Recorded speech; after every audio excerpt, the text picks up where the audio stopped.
What's happening, guys? So we're back with a reaction. I'm feeling a little bit better now in terms of being able to speak.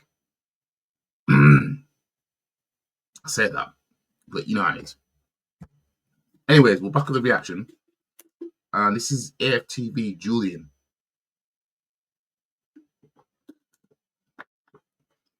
Did what I knew would happen in this fan base, the toxic positive fan base that we have. And that was exactly what I predicted, which is claiming we don't need a striker. So, yeah, you heard right, guys. Claiming, right, that we don't need a striker. What? See how easy it is. See how easy it is to get this fan base giddy. Like, we could see the same cycle play over and over and over again, and this fan base falls for it hook, line, and sinker. Just help me to understand. So what we're going to do is we're going to react and we're going to talk about this, and I also want to touch on AFTV Robbie Lyle, however you want to describe him. I haven't got the clip for this one, but him turning around and saying that our win against Sporting in the Champions League was bigger or better than Liverpool's win against Real Madrid. So let's talk about this.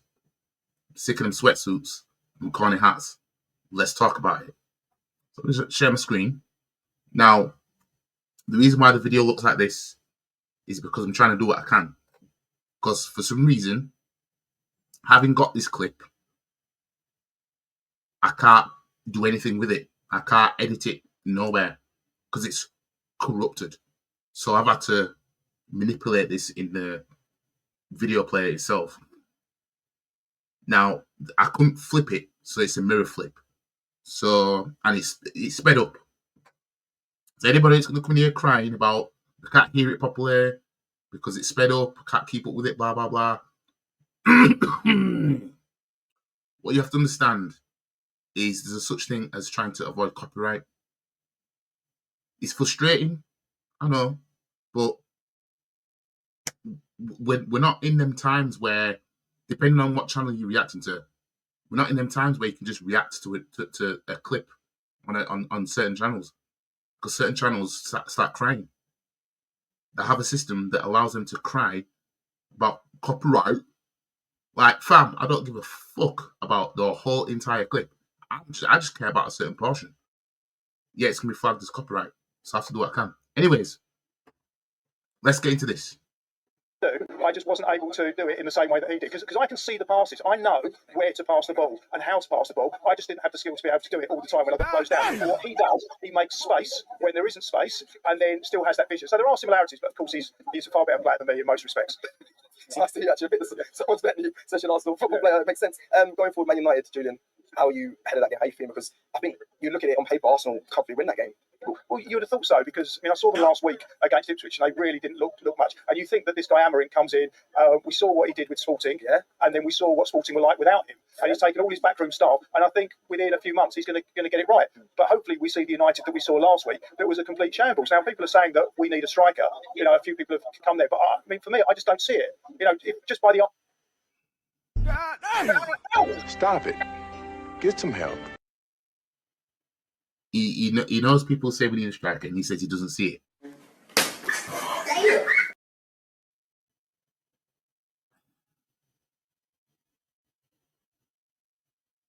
Just never learn. As I said, as I predicted, and I'm still sticking by what I say, right? All our forwards are going to go on a scoring run now, because we know Havertz is doing it, Saka's doing it, Trossard's doing it, Martinelli's doing it. It's just a matter of Sterling and Jesus getting in on the act. And when that happens, right, you'll hear more of this. More of, we definitely don't need a striker, right? Because even me, right, at the back end of last season, right, even though I still knew we needed a striker, I thought to myself, more than anything, I want a left-footed right winger just to take the load off Saka, because we're going to keep overusing him in games, really. Because, like I said, he does a two-man job, right? He does a job of a player before he gets subbed, and the player that comes on that's been subbed in that player's place. Saka does both of them.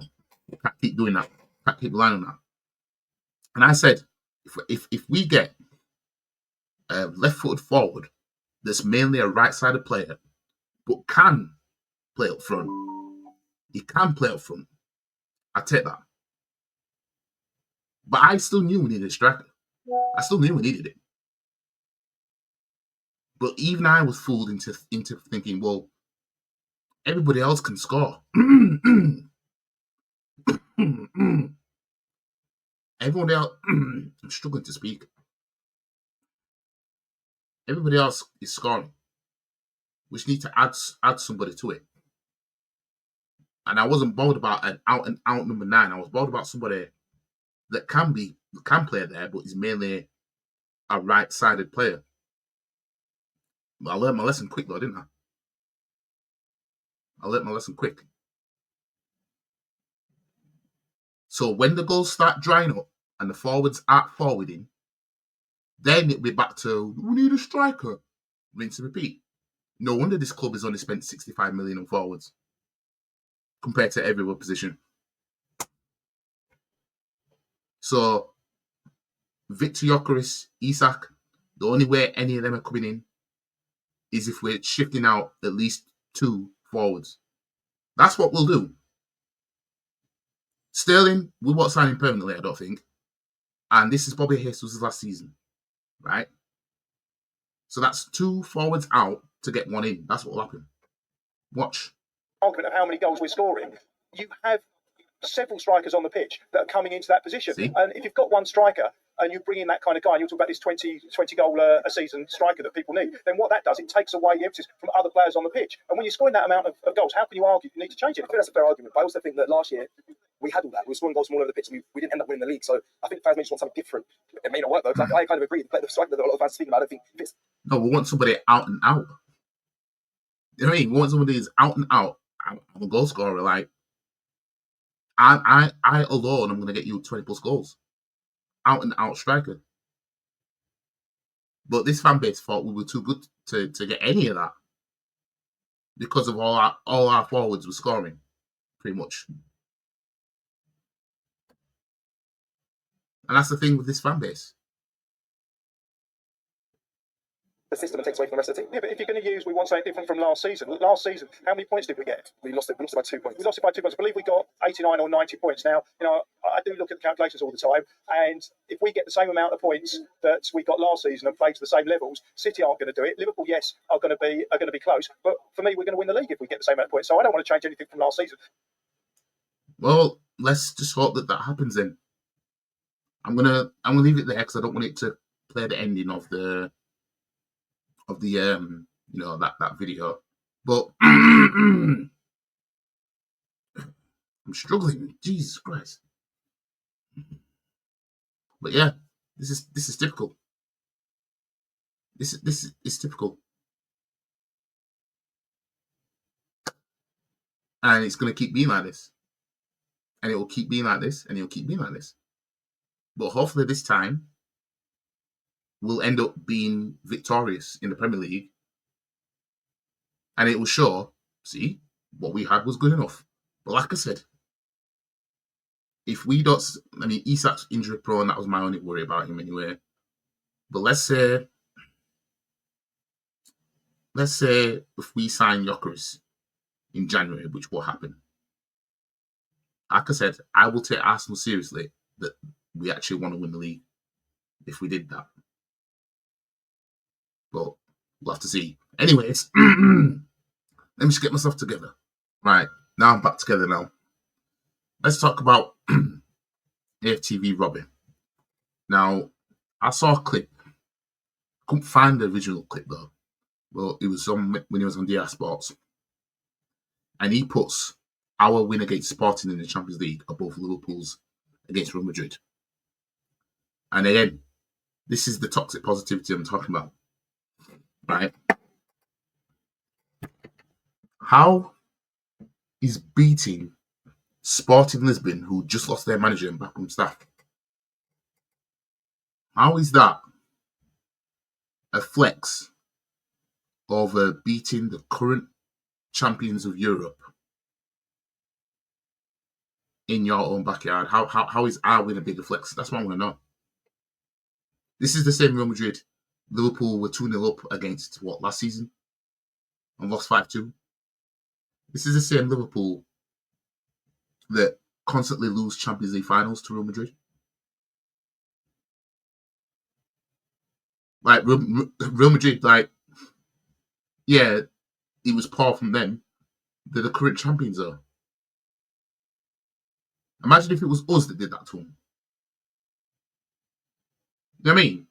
Imagine if we'd have beaten Real Madrid and Liverpool smoked Sporting, and then Liverpool fans were saying, well, our win against Sporting was bigger than yours against Real Madrid. Imagine the meltdown in this fan base. It's his opinion. He's entitled to it. But the opinion comes from a place of cope. That's where it comes from. It comes from a place of cope. Just coping right now. I mean, it's just cope. Just, you want it to be that what Arsenal did was so great and everything like that, blah, blah, blah. But deep down, you know full well that beating Real Madrid is always going to be more impressive. You could say how poor Real Madrid were, but then people can just turn around and say, well, Sporting lost the manager. But Robbie was trying to use after they lost the manager, they won 6-0. Now, don't get me wrong. Our win against Sporting was a big win to go there and do that. But, sorry, we beat Portuguese champions. Liverpool beat the European champions. There's a difference. But anyways, I'm going to leave it here because I don't want to talk too much because it looks like just when I feel like I'm getting to where my chest infection, which I am, it's just that this is the most talking that I've been doing recently because of the chest infection. So it ends up being worse on here because I'm talking. My lungs are putting pressure on my chest and it's doing overtime and shit. But yeah, anyways, guys, I'm gonna leave it here. Like the video, share the video, comment, subscribe to the channel, follow all the socials. The link is in the description below. And yeah, I'll see you guys in the next video, which will be the preview for the Arsenal versus Man United in midweek, which I'm very much looking forward to. And yeah, I've got a Twitch now, people. You'll be the first link you'll see when you go into the description below. So I've separated it from the link that shows everything else. So go there, subscribe there, because I've got an Xbox. It's a lot easier to just stream straight to Twitch for when I do. Whereas streaming it onto YouTube, there's some complications that I just can't do with right now to try and work out. Because last time I ever did any streaming to YouTube was when I had a PlayStation and it was directly built into the PlayStation system. You put your YouTube channel in, sign it in, whatever. But yeah, go to Twitch because Twitch might be the place I might stream FIFA 25 whenever I decide to get it. I might stream it there. And I'll see what I can do with YouTube. But I think I'm going to start off with there. Start off with something less complicated and go from there. Anyways, catch you guys in the next one. Peace. And if anyone wants to have a come at me, come and find me. I'm in the car park now. Because I'm a black belt in karate. Stop the cap. Come and have a pop. I don't think you have the facilities for that, big man.